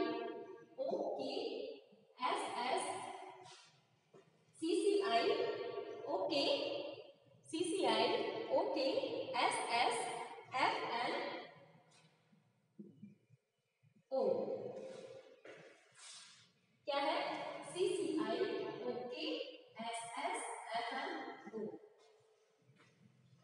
ये सीक्वेंस हम याद रखेंगे, ठीक है।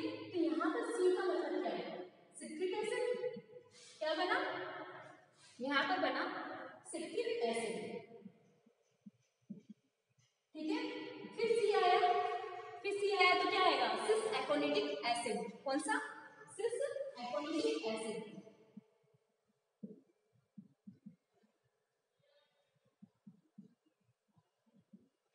ठीक है। फिर बाद में आई आया, आई का मतलब क्या है, आइसोसिट्रिक एसिड, आइसोसिट्रिक एसिड, ठीक है। फिर ओ आया, ओ का मतलब क्या है, ओ का मतलब होगा ऑक्जेलो एसिटिक एसिड, कौन सा कन्वर्ट होगा, ऑक्जेलो सक्सिनिक एसिड, ऑक्जेलो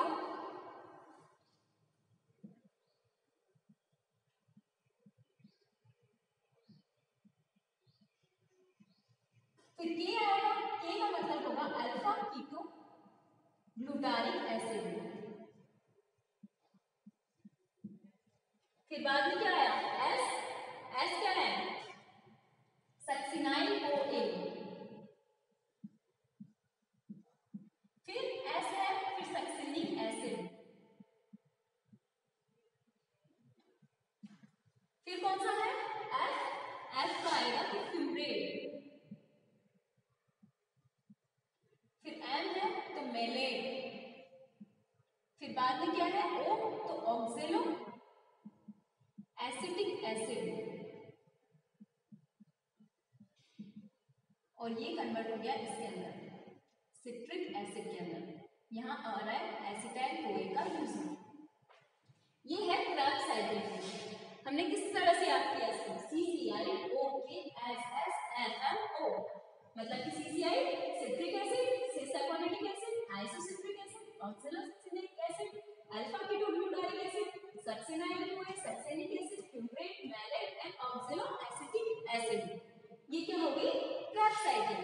अब इसके अंदर हम देखते हैं, हम जहां पर गैप दे रहे हैं CCI, फिर बाद में ओके, इन दोनों के बीच में हम गैप दे रहे हैं, ये हमें याद करने के लिए हमने ये बनाया, ठीक है। तो इन दोनों के बीच में हम गैप दे रहे हैं, तो इसके अंदर क्या होगा, जिस गैप के अंदर हम डालेंगे कि यहाँ पर NADH का रिलीज हो रहा है, ठीक है। अब क्या किया हमने, CCI मतलब कि CCI, इसके बाद में क्या कर लेंगे, हम यहाँ पर हमने लिख दिया 2 NAD का फॉर्मेशन हुआ है, 2 NADH का फॉर्मेशन हुआ है, ठीक है। फिर बाद में OK मतलब कि ऑक्सैलो सक्सिनिक एसिड और अल्फा कीटोग्लूटारिक एसिड, इसके बाद में क्या हुआ है, 2 NAD और 2 NADH का फॉर्मेशन हुआ है, ठीक है। और फिर बाद में हम क्या करेंगे, SS सक्सिनाइल कोए एंड सक्सिनिक एसिड, तो यहाँ पर भी क्या होगा, कौन सा है, यहाँ पर हम रिएक्शन का नाम करते हैं, ये है फर्स्ट, ये है second, third, fourth, fifth, sixth, 7, 8, 9 and 10, ठीक है, 9, 10, 10। अब 8 के अंदर क्या होता है, यहाँ पर FAD का फॉर्मेशन होता है, क्या होता है, 2 मॉलिक्यूल्स ऑफ FADH का फॉर्मेशन हो रहा है, ठीक है। फिर बाद में क्या हो रहा है, FM फ्यूमेट और मैलेट, फ्यूमेट और मैलेट के बीच में भी क्या हो रहा है, 2 NAD का फॉर्मेशन हो रहा है,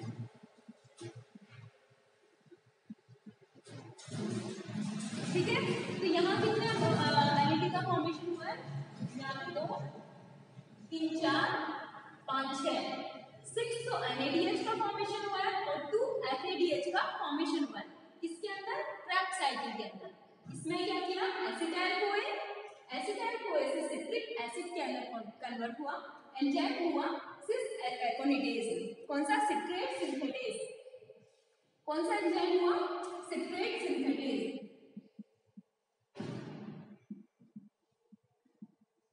सिट्रेट सिंथेज। अब सिट्रिक एसिड से सिस एकोनिटिक एसिड के अंदर कन्वर्ट हुआ। अब हम कुछ मेन पॉइंट्स देखते हैं कि यहाँ पर फिफ्थ कार्बन है, फिफ्थ कार्बन और सिक्स्थ कार्बन, सिक्स मतलब कि फिफ्थ वाली जो रिएक्शन है और सिक्स्थ वाली रिएक्शन है उसके अंदर क्या होगा, फिफ्थ वाली रिएक्शन और सिक्स्थ वाली रिएक्शन के अंदर CO2 का रिलीज होगा। मतलब कि ये हम याद करने के लिए लिखते हैं, फिफ्थ रिएक्शन और सिक्स्थ रिएक्शन के अंदर CO2 रिलीज होगा। क्या होगा, कार्बन डाइऑक्साइड रिलीज होगी। तो हमने यहाँ से क्या किया, कार्बन डाइऑक्साइड को रिलीज कर दिया, यहाँ से क्या किया हमने, कार्बन डाइऑक्साइड को रिलीज कर दिया। और क्या लिखा, और लिखा कि ये एट्थ रिएक्शन के अंदर क्या होगा, FADH का फॉर्मेशन होगा। क्या होगा, एट्थ रिएक्शन के अंदर FADH का फॉर्मेशन होगा। फ्यूमरिक एसिड बन रहा है, सक्सेनिक एसिड से फ्यूमरिक एसिड बन रहा है, फ्यूमरिक एसिड और मैलिक एसिड। फ्यूमरिक एसिड बन रहा है किससे, सक्सेनिक एसिड से। तो क्या बन रहा है, दो FADH रिलीज हो रहे हैं। तो यहां हम लिखेंगे क्रेब्स साइकिल के अंदर, क्रेब्स साइकिल के अंदर क्या हुआ, क्रेब्स साइकिल के अंदर 6 NADH और कितने 2 FADH का फॉर्मेशन हो रहा है।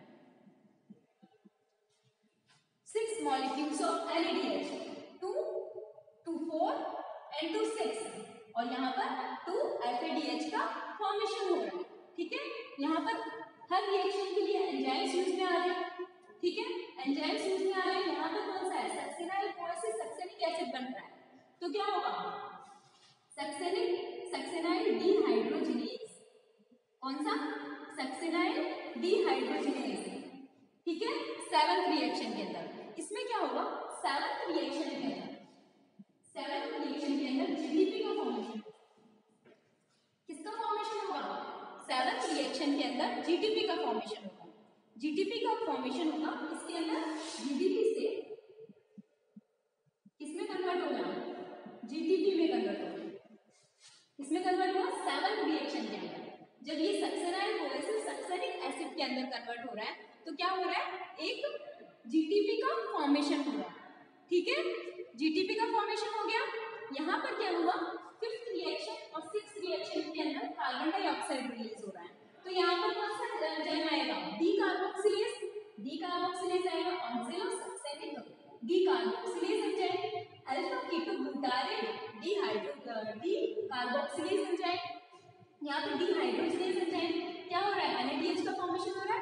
तो यहाँ पर क्या होगा, अल्फा कीटोग्लूटारेट डिहाइड्रोजिनेज एंजाइम का यूज में आएगा, क्योंकि यहाँ पे NADH का यूज में आ रहा है। इसी तरह से क्या होगा, एंजाइम्स का फॉर्मेशन होगा, ऑक्सिलोसक्सेनिक डीकार्बोक्सिलेज एंजाइम यहाँ पे यूज में आएगा। क्यों, क्योंकि कार्बन डाइऑक्साइड यहाँ से रिलीज हो रहा है। यहाँ पर क्या है, आइसोसिट्रेट डिहाइड्रोजिनेज, मतलब कि यहाँ पर NADH का फॉर्मेशन हो रहा है। तो यहाँ पर क्या आएगा, आइसोसिट्रेट डिहाइड्रोजिनेज। ठीक है, यहाँ कौन सा है, आइसोसिट्रेट डिहाइड्रोजिनेज एंजाइम का यूज में है। ठीक है, जहां पर भी NADH या FADH फॉर्मेशन हो रहा है वहां कौन सा एंजाइम यूज में आ रहा है, डिहाइड्रोजिनेज, मतलब कि हाइड्रोजन बॉन्ड रिलीज हो रहा है। और जहां पर कार्बन डाइऑक्साइड रिलीज हो रहा है वहां कौन सा एंजाइम यूज में आ रहा है, डीकार्बोक्सिलेज। यहाँ कौन सा है, ऑक्सिलोसक्सेनिक डीकार्बोक्सिलेज एंजाइम।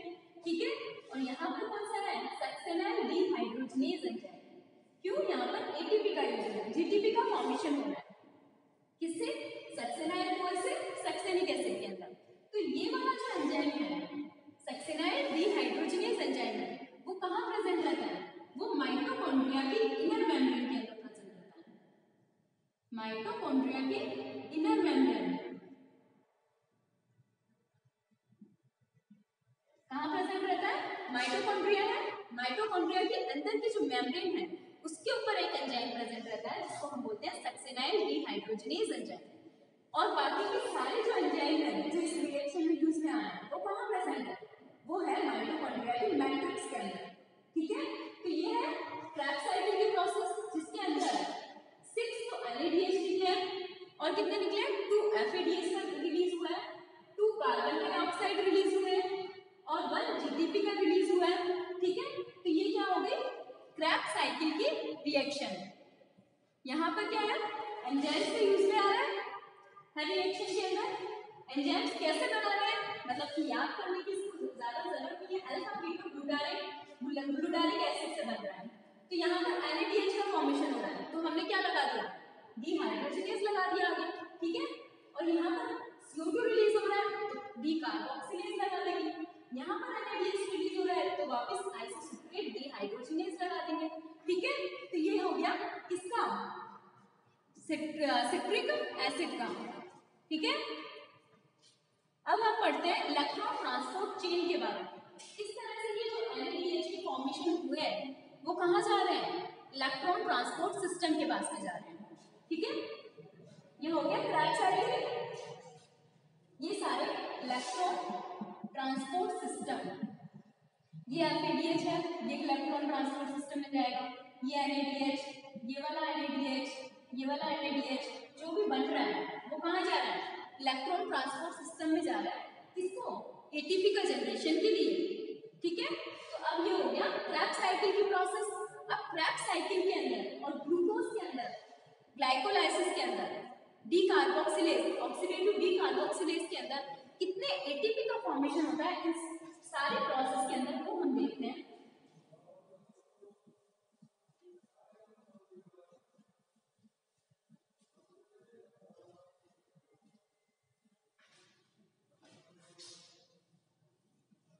क्रेब्स साइकिल हो गई, क्रेब्स साइकिल होने के बाद में हम देखते हैं कि कितने ATP का फॉर्मेशन हो रहा है इन सारी प्रोसेस जितनी भी प्रोसेस हमने हुई है। ठीक है, glycolysis oxidative decarboxylase Krebs cycle, इसमें जितने भी ATP का यूज में आया है वो कितने किसमें जाएगा इलेक्ट्रॉन ट्रांसपोर्ट सिस्टम के अंदर। ठीक है, तो फर्स्ट कौन सा है ग्लाइकोलाइसिस, ग्लाइकोलाइसिस के अंदर कितने ATP का यूज में आ रहा है 2 ATP। ठीक है, प्लस 2 NADH। अब NADH को ATP के फॉर्म में कन्वर्ट करने के लिए 3 से मल्टीप्लाई किया जाता है। इससे NADH को 3 से मल्टीप्लाई करने पे क्या होता है एक ATP का फॉर्मेशन, मतलब कि 3 से मल्टीप्लाई कर किया जाता है और क्या बनाया जाता है ATP का फॉर्मेशन किया जाता है। और अगर FADH को ATP की फॉर्म में कन्वर्ट करना है तो इसको 2 से मल्टीप्लाई किया जाता है और क्या किया जाता है ATP की फॉर्म में कन्वर्ट किया जाता है। तो अब हम देखते हैं कि कितने ATP बनते हैं। यहाँ पे 2 NADH है तो हमने इसको किससे मल्टीप्लाई किया 3 से डिवाइड किया, NADH है तो 3 से डिवाइड किया और कितने बने 6 ATP का फॉर्मेशन हुआ। तो कितने ATP का फॉर्मेशन हुआ 6 + 2, मतलब कि ग्लाइकोलाइसिस के अंदर 8 ATP का फॉर्मेशन हो रहा है। कितना 8 ATP का फॉर्मेशन हो रहा है। और अब हम देखते हैं सेकंड है ऑक्सीडेटिव डीकार्बोक्सिलेज, जिसमें एसिटाइल कोल मतलब कि पाइरुविक एसिड किसमें कन्वर्ट हो रहा है एसिटाइल कोल में, ऑक्सीडेटिव डीकार्बोक्सिलेज। ठीक है, तो इसके अंदर क्या हो रहा है, इसके अंदर क्या किया हमने 2 NADH का फॉर्मेशन हो रहा है तो 2 NADH मल्टीप्लाई 3 = 6 ATP, मतलब कि इसके अंदर कितने ATP का फॉर्मेशन हो रहा है 6 ATP का फॉर्मेशन हो रहा है। थर्ड हम देखते हैं क्रेब्स साइकिल। क्रेब्स साइकिल के अंदर क्या हो रहा है, क्रेब्स साइकिल के अंदर 6 NADH मल्टीप्लाई 3 18 ATP और FADH कितने 2 FADH मल्टीप्लाई 2, FADH को किससे मल्टीप्लाई कर रहे हैं 2 से, तो कितने हो गए 4 ATP। तो टोटल कितने हो गए एटीपी जनरेशन कितना हुआ? 18, 4, 6 एंड 8 कितने हुए? 18, 28 और 8 कितने हुए?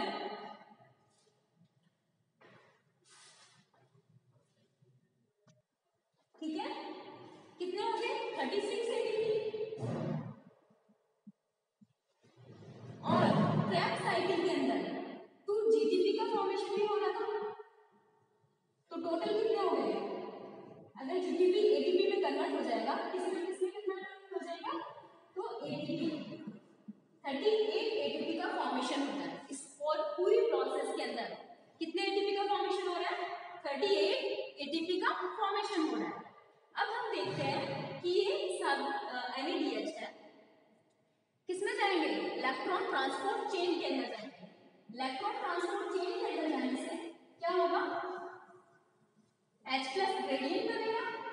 H प्लस ग्रेडियंट बनने से क्या होगा? एटीपी का जनरेशन होगा। ठीक है, एटीपी का जनरेशन होगा, एनर्जी रिलीज होगी। एनर्जी रिलीज होगी किसके अंदर होगा? ये सारी प्रोसेस हो किसके अंदर? ये माइटोकॉन्ड्रिया के अंदर। ठीक है, अब हम देखते हैं electron transport system. Electron transport system के अंदर क्या होगा? ठीक है, इलेक्ट्रॉन ट्रांसपोर्ट सिस्टम के अंदर जो NADH है वो आएंगे। कितने कॉम्प्लेक्स हो रहे हैं? 5 कॉम्प्लेक्स हैं। पांचों कॉम्प्लेक्स के बारे में हम पढ़ते हैं। ठीक है, इलेक्ट्रॉन ट्रांसपोर्ट सिस्टम के अंदर हम कॉम्प्लेक्स पढ़ेंगे। वो कॉम्प्लेक्स किसके अंदर है? इनर मेम्ब्रेन के अंदर है, माइटोकॉन्ड्रिया की। किसमें है? माइटोकॉन्ड्रिया की इनर मेम्ब्रेन के अंदर। ठीक है, माइटोकॉन्ड्रिया की किस मेम्ब्रेन के अंदर है? इनर मेम्ब्रेन के अंदर है। कौन प्रेजेंट है? माइटोकॉन्ड्रिया की इनर मेम्ब्रेन के अंदर कॉम्प्लेक्स प्रेजेंट है। अब वो कॉम्प्लेक्स क्या करेंगे? कॉम्प्लेक्स से NADH के अंदर आएंगे। ये फर्स्ट कॉम्प्लेक्स है।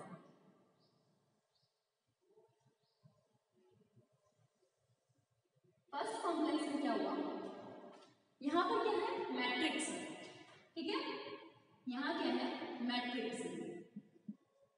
मैंने बताया था माइटोकॉन्ड्रिया है, माइटोकॉन्ड्रिया के अंदर मैट्रिक्स के अंदर H plus ion low concentration में है। यहाँ पर क्या है? H plus ion low concentration में है मैट्रिक्स के अंदर। ठीक है, और यहाँ क्या है? ये है peri mitochondrial space. Mitochondrial space. यहाँ से क्या हो रहा है? यहाँ पर क्या हो रहा है? ट्रैप साइकिल हो रही है। ट्रैप साइकिल से यहाँ पर क्या हो रहा है? NADH का फॉर्मेशन हुए थे। अब ये NADH किसमें कन्वर्ट होगा? ये कन्वर्ट होगा NAD के अंदर। NAD के अंदर कन्वर्ट होगा NADH। जो NADH हमारे बन रहे थे वो किसमें कन्वर्ट हुए? NAD के अंदर। अब ये NAD और क्या रिलीज करेगा? FNN। कौन कौन से प्रोटीन्स यूज में आ रहे हैं कॉम्प्लेक्स फर्स्ट के अंदर? क्या रिएक्शन हो रही है वो हम पढ़ रहे हैं। FNN फ्लैविन mononucleotide. फ्लैविन मोनोन्यूक्लियोटाइड। फिर बाद में क्या बन रहा है? Fe2S3। Fe2S3। ठीक है, Fe2S3 के बाद में क्या बनेगा? Fe2S3 के बाद में बनेगा FeS। अब ये FeS से क्या बनेगा? क्विनोन। क्या बनेगा? क्विनोन। ठीक है, अब ये क्विनोन से क्या बनेगा? हाइड्रोजन, मतलब कि इसका इलेक्ट्रॉन्स रिलीज होंगे और क्या बनेगा? QH2। क्या बना है? QH2, quinone. Q माइनस यहाँ पर QH2। अब क्या होगा? ये कॉम्प्लेक्स के अंदर जाएगा। कौन से कॉम्प्लेक्स के अंदर? थर्ड कॉम्प्लेक्स के अंदर। सेकंड कॉम्प्लेक्स के अंदर नहीं जाएगा। ये फर्स्ट कॉम्प्लेक्स है जिसका नाम हमने क्या दिया? जिसका नाम हम देंगे NADH। यहां से NADH दिया और क्विनोन, NADH क्विनोन।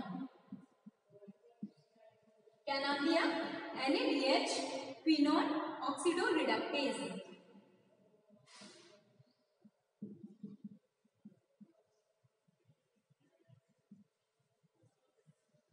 ये कॉम्प्लेक्स फर्स्ट का नाम है।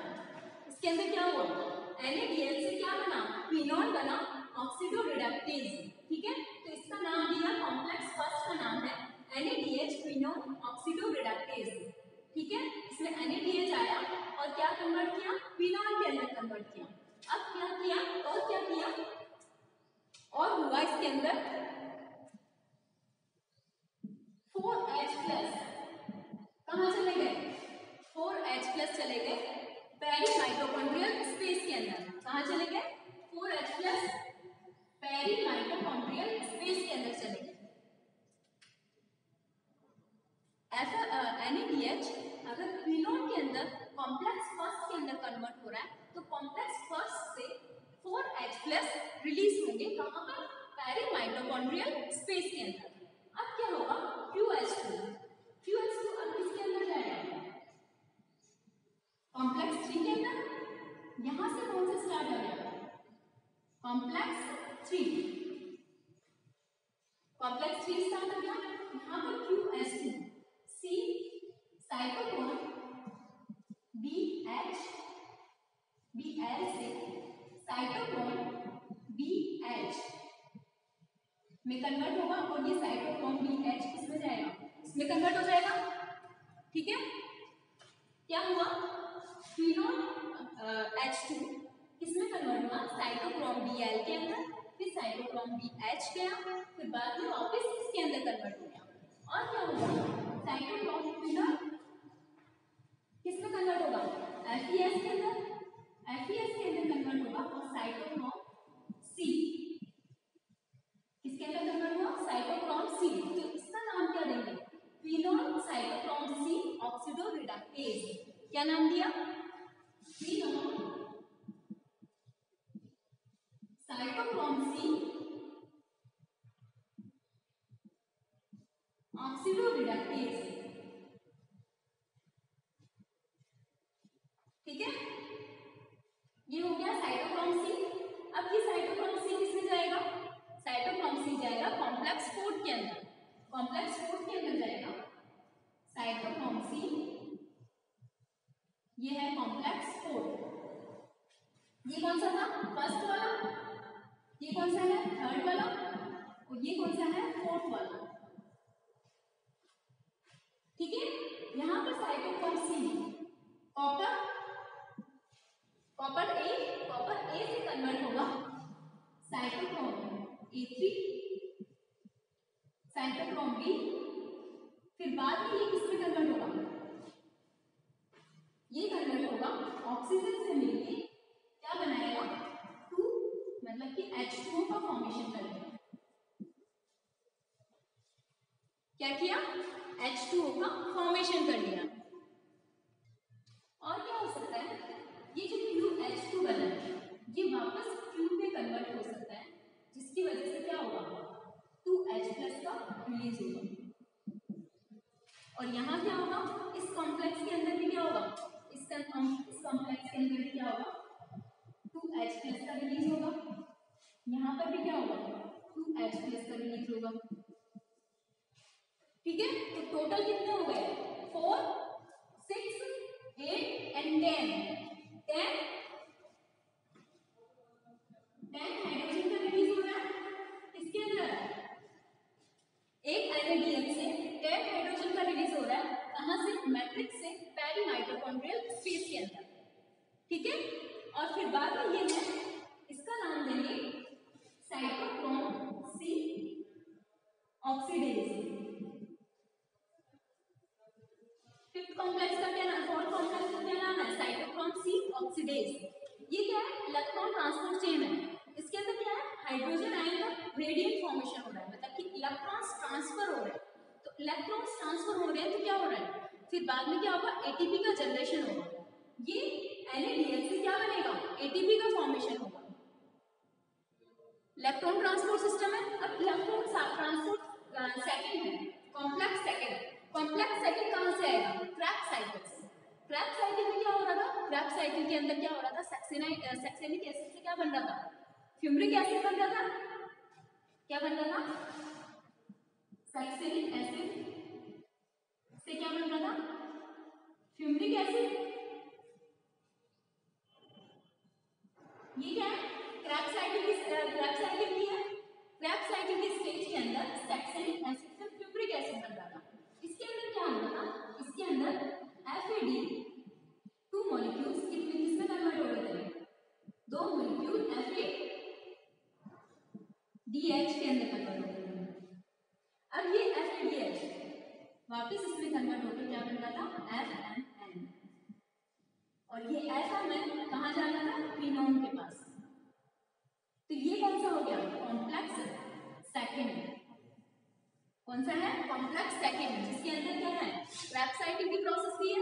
क्रैब साइकिल के अंदर सक्सेनिक एसिड से फ्यूमरिक एसिड में कन्वर्ट हो रहा था, जिससे FADH जो कन्वर्ट हो रहा था वो किस में गया? फिनॉल में कन्वर्ट हुआ। तो यहाँ से क्या हुआ? Second complex, third complex and fourth complex, एक ये साइकिल बन गई। और अगर NADH होगा तो ये एक ये साइकिल बन जाएगी। ठीक है, तो ये कौन सा कॉम्प्लेक्स है? सक्सेनाइल डिहाइड्रोजनेज कॉम्प्लेक्स। कौन सा? सक्सेनाइल डिहाइड्रोजनेज कॉम्प्लेक्स।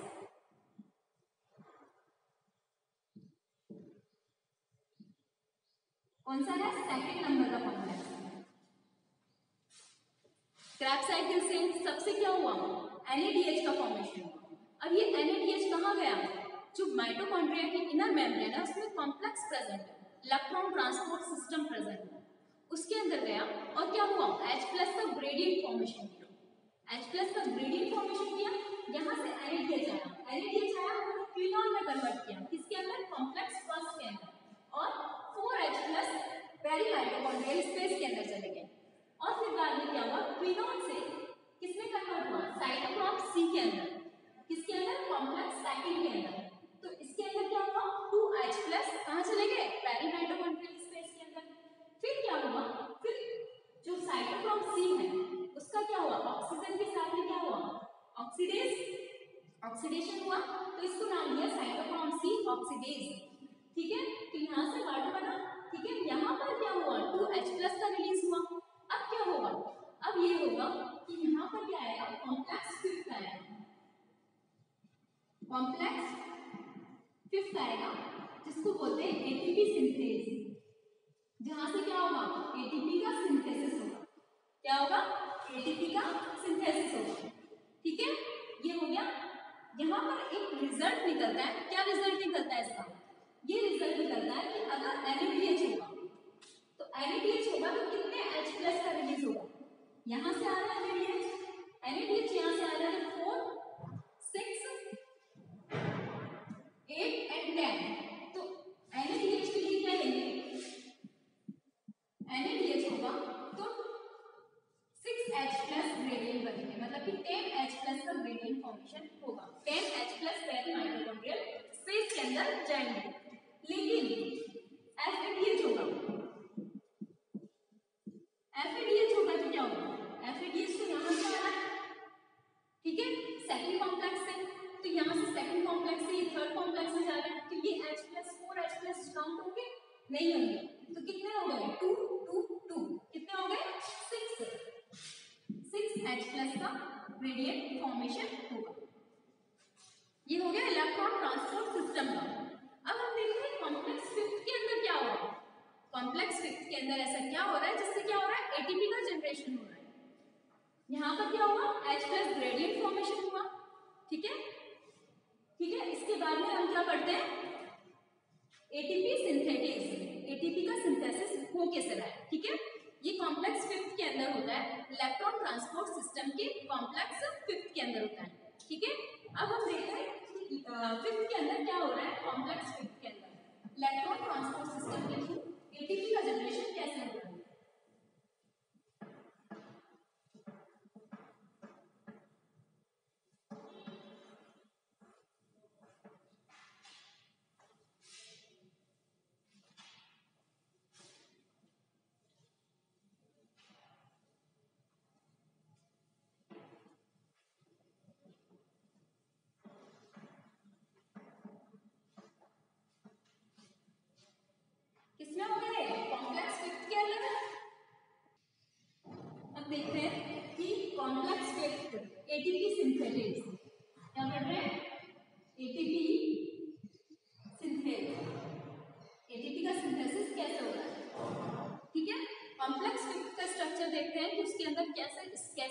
स्ट्रक्चर है, किस तरह से वो रोटेट कर रहा है, ठीक है, और एटीपी का फॉर्मेशन कर रहा है, ठीक है।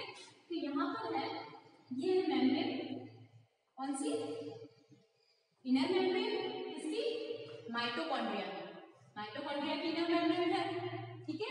यहाँ पर क्या है, मैट्रिक्स, मैट्रिक्स हमने इस बार पढ़ लिया है, जहां पर क्या है H+ लो कॉन्सेंट्रेशन, और यहाँ पर क्या है पैरी माइटोकॉन्ड्रियल स्पेस, जहां पर H+ हाई कॉन्सेंट्रेशन, ठीक है।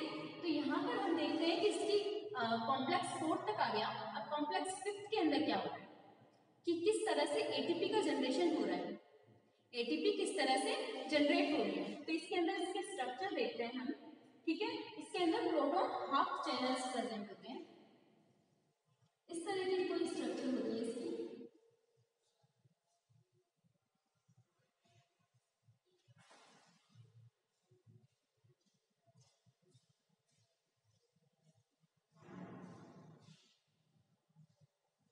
इस तरह की कोई स्ट्रक्चर है इसकी, ठीक है। ये क्या है ATP synthase complex 5th, complex 5th है। यहाँ पर क्या है H+ की कॉन्सेंट्रेशन हाई है, क्योंकि क्या है ये पैरी माइटोकॉन्ड्रियल स्पेस है, जहां पर H+ की कॉन्सेंट्रेशन हाई है। यहाँ पर क्या होता है, रिंग प्रेजेंट रहती है, जिसको हम सी रिंग कहते हैं। यहाँ पर एस्पार्जिनिन का प्रेजेंट रहता है, क्या प्रेजेंट रहता है एस्पार्जिनिन,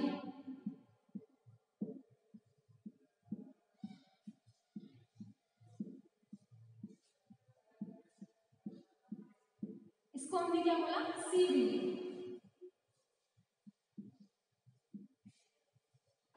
ठीक है। सी रिंग बोला, यहाँ से हाइड्रोजन आयन जाएंगे, हाइड्रोजन आयन जाने के बाद में क्या होगा, ये हाइड्रोजन आयन एस्पार्जिनिन रिड्यूस हो जाएगा, रिड्यूस हो जाएगा, ये रोटेट करेगा, रोटेट करने के बाद में यहाँ से क्या होगा हाइड्रोजन आयन मैट्रिक्स में चल जाएगा। मैट्रिक्स में जाने से क्या होगा, यहाँ पर क्या है, यहाँ पर एक कॉम्प्लेक्स लाइक इसके अंदर स्ट्रक्चर है, जिसको हम गामा बोलते हैं, गामा है और डेल्टा है, ठीक है। और यहाँ पर क्या है 3 अल्फा और 3 बीटा प्रेजेंट है, यहाँ से ये इससे कनेक्ट है, इस तरह की कोई स्ट्रक्चर है। इसको हमने क्या बोला, ए बोला है और इसको बी बोला है। ये स्ट्रक्चर बुक में नहीं दे रही है, ये स्ट्रक्चर हम पढ़ रहे हैं कि किस तरह से हो रहा है। हमें पता तो होना चाहिए कि हाँ एटीपी का जनरेशन हो कैसे रहा है। हमने कॉम्प्लेक्स तक पढ़ लिया, कॉम्प्लेक्स 4 तक आ गया। अब क्या हो रहा है कॉम्प्लेक्स 5 के अंदर, कॉम्प्लेक्स 5 के अंदर क्या हुआ, जो मैट्रिक्स है पहले माइटोकॉन्ड्रियल स्पेस है, वहाँ हाई कॉन्सेंट्रेशन में क्या है हाइड्रोजन है, हाइड्रोजन जाने से क्या हुआ, ये यहाँ से एस्पार्जिनिन के थ्रू कहाँ गया, इसके अंदर गया मैट्रिक्स के अंदर, कैसे गया एस्पार्जिनिन रिड्यूस हुआ, एस्पार्जिनिन H, फिर बाद में रिड्यूस होके क्या हो गया, यहाँ से H वापस रिड्यूस हो गया, एस्पार्जिनिन वापस आ गया। तो ये हो गया ये सी रिंग जो कि रोटेट हो गई। तो ये रोटेट हो रही है, तो ये क्या हो रहा है ऊपर का फॉर्मेशन भी रोटेट हो रहा है।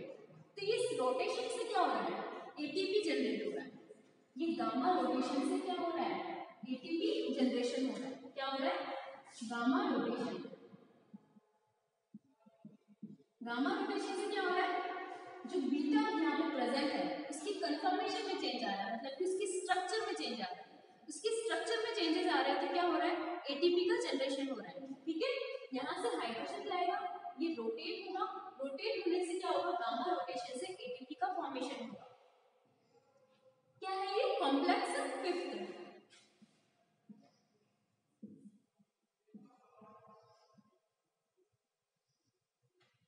ठीक है। इसमें क्या हुआ एटीपी का फॉर्मेशन हो रहा है, एटीपी सिंथेसिस हो रहा है। H+ गया, H+ गया सी रिंग में गया, सी रिंग में जाने के बाद में वापस कहाँ गया मैट्रिक्स के अंदर आ गया। मैट्रिक्स के अंदर आने से क्या हुआ, मैट्रिक्स के अंदर आने से क्या हुआ, ये गामा है, ये सी रिंग रोटेट हो रही है तो ये गामा भी रोटेट हो रहा है, तो ये गामा रोटेट हो रहा है, इस तरह से रोटेट हो रहा है। रोटेट होने से क्या हो रहा है ये बीटा प्रेजेंट है, उसकी कन्फर्मेशन, उसकी शेप में चेंज आ रहा है, बीटा के शेप में चेंजेस आते हैं, और क्या होता है, एटीपी का फॉर्मेशन होता है। क्या होता है, एटीपी का फॉर्मेशन होता है। इस तरह से क्या हो रहा है, एटीपी सिंथेसिस एंजाइम चल रहा है, ठीक है। तो ये क्या हो गया, एटीपी इलेक्ट्रॉन ट्रांसपोर्ट सिस्टम। किस तरह से क्या क्या हुआ, उसके मेटाबॉलिज्म से हमने पढ़ा, ग्लाइकोलाइसिस पढ़ा, पायरुविक एसिड बना, पायरुविक एसिड गया माइटोकॉन्ड्रिया के मैट्रिक्स के अंदर, मैट्रिक्स के अंदर जाने के बाद में एसिटाइल कोए के अंदर चेंज हुआ, एसिटाइल कोए के अंदर चेंज होने के बाद में क्रेब्स साइकिल चली। इन सारी प्रोसेस के अंदर जितने भी NADH बने वो किसके अंदर जाएंगे, वो जाएंगे इलेक्ट्रॉन ट्रांसपोर्ट सिस्टम के अंदर जो कॉम्प्लेक्स बने हुए हैं। वहां से क्या होगा, H+ का ग्रेडियंट फॉर्मेशन होगा, H+ का ग्रेडियंट फॉर्मेशन होगा, इलेक्ट्रॉन ग्रेडियंट फॉर्मेशन होगा। तो क्या होगा, ये कॉम्प्लेक्स के अंदर गामा के अंदर रोटेशन होगा, गामा में रोटेशन होगा। यहाँ पे क्या हो रहा है, H+ का ग्रेडियंट फॉर्मेशन हो रहा है, H+ ट्रांसफर हो रहा है। तो क्या होगा, गामा का रोटेशन होगा, जिसकी वजह से क्या होगा, यहाँ पर बीटा प्रेजेंट है, इसके अंदर क्या होगा, कन्फर्मेशन में चेंजेस आ जाएंगे, उसकी शेप में चेंजेस आ जाएंगे। तो ये क्या है, मेन बेसिक यही है कि फिफ्थ कॉम्प्लेक्स में क्या हो रहा है, एटीपी का सिंथेसिस हो रहा है। फोर्थ कॉम्प्लेक्स तक तो क्या हो रहा था, हाइड्रोजन आयन का ट्रांसफर हो रहा था। फिफ्थ कॉम्प्लेक्स में हमें याद रखना है, फिफ्थ कॉम्प्लेक्स क्या है, एटीपी का जनरेट कर रहा है। किस तरह से जनरेट कर रहा है, वो पता है कि हाँ रोटेशन होके जनरेट कर रहा है। क्या मतलब कि मेन थीम यही है कि गामा रोटेशन से क्या हो रहा है, एटीपी का जनरेशन हो रहा है। गामा रोटेशन कहाँ प्रेजेंट है, कॉम्प्लेक्स फिफ्थ के अंदर, ठीक है। तो एटीपी सिंथेसिस हो रहा है, ठीक है, किसके थ्रू, इलेक्ट्रॉन ट्रांसपोर्ट सिस्टम के थ्रू, ठीक है।